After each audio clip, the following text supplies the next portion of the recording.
One of the biggest life lessons that I've learned was the importance on being patient, courteous, and generally nice to people.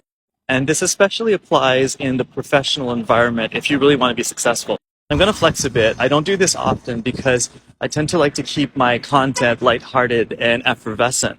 I've been extremely successful in my career, in my personal life, and that all translated financially as well.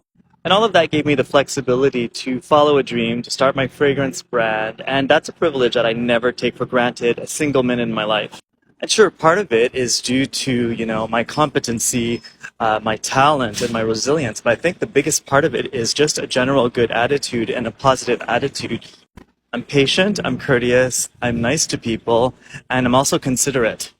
Not to say that I don't have boundaries, because I certainly do, but I do think that, especially in the professional context, it's important to always stay courteous and polite. And you should do this even if you're having a disagreement with the person you're working with, or if your inner narrative is painting a bleak picture on the person's intentions, because the truth is that you actually don't know. And I'll tell you guys a story that I've experienced firsthand of this when I was running a theater company in Montreal. And I'm giving away my age a little bit because I'm full on like Gen Xer, so I've been around the block a few times. Once upon a time, I started a theater company in Montreal, which gained quite a bit of success. I was kind of known for the guy who's mixing opera with electronic music. By the way, I just want to manifest something. I'm really intrigued by this building, and for some reason, I feel like me and my brand belong in this building. So, I don't know, maybe one day. I really feel like it's a fit.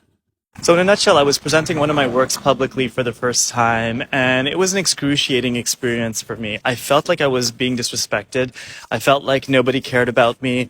And I really had created this narrative that everyone was against me. And so many times I wanted to speak out and be extremely vocal about it and, really just kind of stir the pot. To be honest, I actually do stir the pot once in a while, but only in a friendly and casual environment, never professionally. That's a no-no.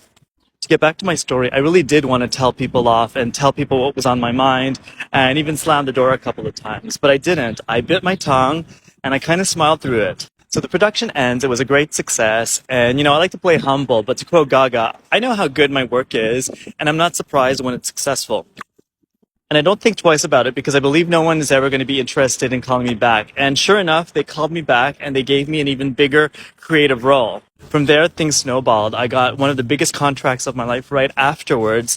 And the same people I was about to tell off actually gave me stunning reviews to the other producers. So the moral of the story is no matter how you feel, never ever slam doors in people's faces professionally. It's going to limit you in so many ways. Someone actually just did that to me.